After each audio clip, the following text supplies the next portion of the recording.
대문과 마당은 단순한 공간이 아닙니다. 집의 얼굴이자 집안의 기운이 드나드는 가장 중요한 자리입니다.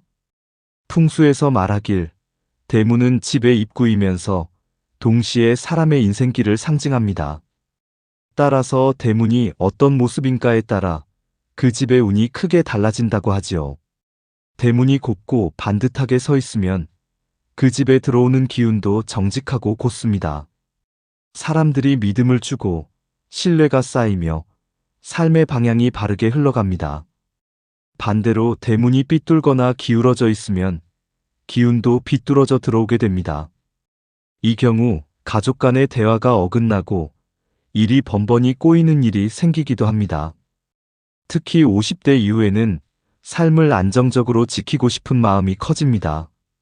그런 만큼 대문이 가지런히 정돈되어 있다는 것은 마음의 평온과 직결되지요. 마당은 어떨까요? 마당은 대문을 통해 들어온 기운이 머무르고 모이고 흘러가는 공간입니다. 마당이 곧 집안의 그릇인 셈입니다. 마당이 탁 트여 있으면 재물이 모이고 손님도 기분 좋게 찾아옵니다. 그 기운이 머물면서 집안 사람들의 마음도 한결 여유롭고 넉넉해집니다. 하지만 마당이 좁거나 복잡하게 어질러져 있다면 어떨까요? 좋은 기운이 들어와도 머물지 못하고 흩어져 버립니다. 집안에 들어온 복도 오래 머물지 못하고 빠져나가는 것이지요. 풍수에서는 이를 기운의 순환이라 부릅니다. 대문을 통해 들어온 기운이 마당에서 머물고 집 안으로 스며들어야 좋은 운이 정착됩니다. 그 과정에서 대문과 마당의 조화가 무엇보다 중요한 이유입니다. 대문이 크면 클수록 좋은 걸까요? 사실 그렇지 않습니다. 집의 크기보다 지나치게 큰 대문은 오히려 기운을 다스리지 못하게 만듭니다. 사람으로 치면 작은 그릇에 큰 강물이 한꺼번에 쏟아져 들어오는 격이죠. 균형이 무너지고 오히려 불안정해집니다. 반대로 집에 비해 대문이 너무 작으면 기운이 들어오지 못합니다. 복이 들어오려 해도 길이 좁아 막히고 그 집은 늘 답답한 기운에 갇히게 되지요. 따라서 대문의 크기와 형태는 집의 규모, 그리고 마당의 넓이에 맞아야 합니다. 이것이 바로 풍수에서 말하는 비례와 조화입니다. 마당 또한 단순히 크다고 해서 좋은 것이 아닙니다. 너무 넓기만 하면 기운이 흩어져 마치 바람이 빈 들판을 지나가듯 스쳐버립니다. 마당 안에 나무, 꽃, 작은 연못 같은 자연의 요소가 함께 어우러질 때 비로소 그 공간은 따뜻한 기운이 머무는 장소가 됩니다. 여기서 중요한 해석이 있습니다.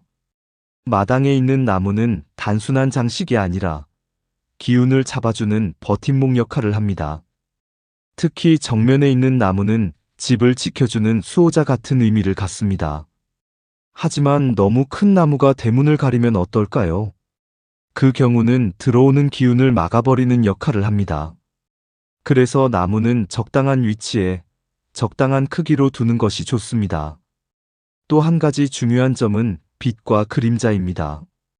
대문과 마당이 밝고 환하면 좋은 기운이 들어옵니다. 햇살이 드는 마당은 가족의 웃음과 행복을 불러오지요. 반대로 마당이 늘 어둡고 눅눅하다면 그 집의 기운은 점차 무겁게 가라앉습니다. 사람들의 얼굴에서도 웃음이 줄고 건강에도 영향을 미치게 됩니다. 풍수 전문가로서 저는 이렇게 말씀드리고 싶습니다. 대문은 단순한 문이 아니라 세상과 소통하는 문입니다. 마당은 단순한 땅이 아니라 가족의 마음을 담는 그릇입니다. 대문과 마당이 조화를 이루면 사람의 마음도 차분해지고 가족의 삶이 편안해집니다. 하지만 둘이 불균형하면 늘 작은 갈등과 불안이 끊이지 않게 됩니다. 그러니 집을 살피실 때 대문이 가지런한지, 마당이 깨끗한지, 빛은 잘 드는지를 꼭 살펴보시길 바랍니다. 특히 50대 이후의 삶에서는 마음의 평화와 가족의 화합이 무엇보다 소중합니다. 대문과 마당의 조화가 바로 그 평화를 지켜주는 든든한 기반이 되어줍니다. 대문이 반듯하면 인생의 길도 반듯해집니다. 마당이 밝고 따뜻하면 가족의 마음도 따뜻해집니다. 풍수의 지혜는 어렵지 않습니다. 집의 얼굴을 곱게 하고 집의 그릇을 넉넉히 하면 됩니다.